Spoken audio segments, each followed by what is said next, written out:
Chers amis, bonsoir.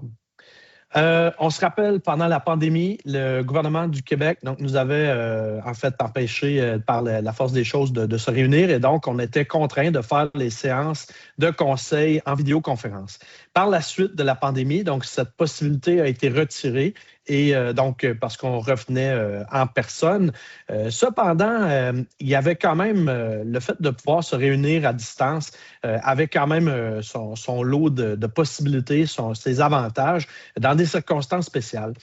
Qu'on pense, mettons, pour des jeunes élus, des jeunes parents qui doivent s'occuper des enfants. Et puis, pour une séance spéciale, on s'entend pour adopter quelque chose qui, par exemple, est souvent une procédure du gouvernement, mais qu'il faut absolument faire dans un temps limite ou quelque chose de ça de même. Donc, pour des séances spéciales, moi, j'ai toujours cru que c'était pertinent d'avoir la possibilité de le faire en vidéoconférence. La même chose aussi pour des professionnels qui sont membres de conseil, qui travaillent à l'extérieur. C'est pas tout le monde qui travaille physiquement à Saint-Victor.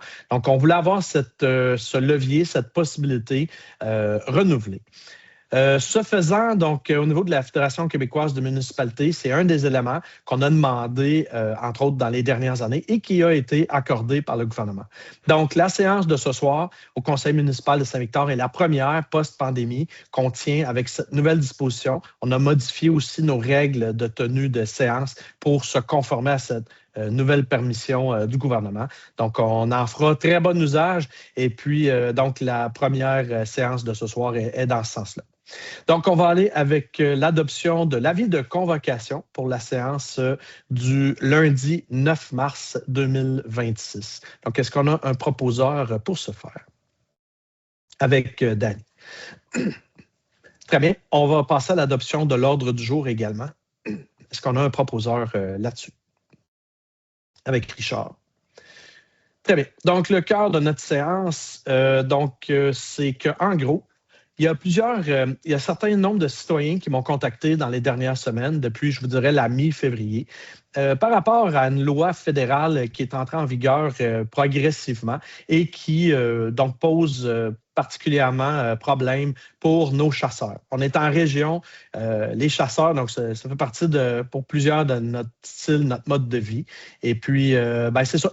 Ces gens-là ont déjà plein d'obligations pour ce qui est bien sûr de la détention de leurs armes et tout ça, la manipulation, l'entreposage, le transport. Donc, tout ça, ils répondent présent, ils font ce qu'ils ont à faire. Cependant, donc, il y a le programme fédéral de rachat des armes à feu, qui va un peu trop loin à ce niveau-là. En gros, il y a des analyses, des études, des consultations publiques qui ont été faites, puis qui concluent que ce programme-là va atteindre pas vraiment ses objectifs en matière de sécurité publique. Puis, il y a plusieurs experts qui l'ont qualifié d'inefficace. Il y a aussi les coûts de tout ça, donc que vous et moi payons par nos impôts au gouvernement. Donc, pour mettre en œuvre ce programme-là, ils ont été réévalués à la hausse à plusieurs reprises. Puis les budgets actuellement prévus sont largement insuffisants pour couvrir l'ensemble des dépenses envisagées. Et puis, en gros, ce programme tel qu'il a été conçu ne fait que criminaliser des citoyens qui ont agi puis qui continuent d'agir en conformité avec la loi en transformant des contrevenants en contrevenant donc des propriétaires d'armes à feu qui ont respecté jusqu'à ce jour toutes les règles d'acquisition, d'enregistrement et de possession. Fait que, puis même au-delà de ça, l'Association canadienne des chefs de police a également exprimé des réserves sérieuses quant à l'efficacité de ce programme-là, estimant qu'il ne cible pas les armes le plus souvent associées aux activités criminelles.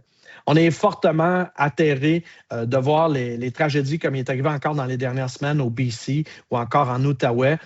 Cependant, ce n'est pas avec des armes de chasse que ces tragédies-là ont lieu. C'est généralement avec des armes qui ne sont même pas sous l'égide du programme, considérant que, bien sûr, c'est des armes illégales. Donc, en ce sens, on avait reçu un modèle de résolution et il y avait certains questionnements qu'on avait. Donc, maintenant, le modèle qu'on adopte ce soir est inspiré de ce qu'on a reçu de celle de nos amis, la MRC de la Haute-Gatineau, entre autres. Et voilà.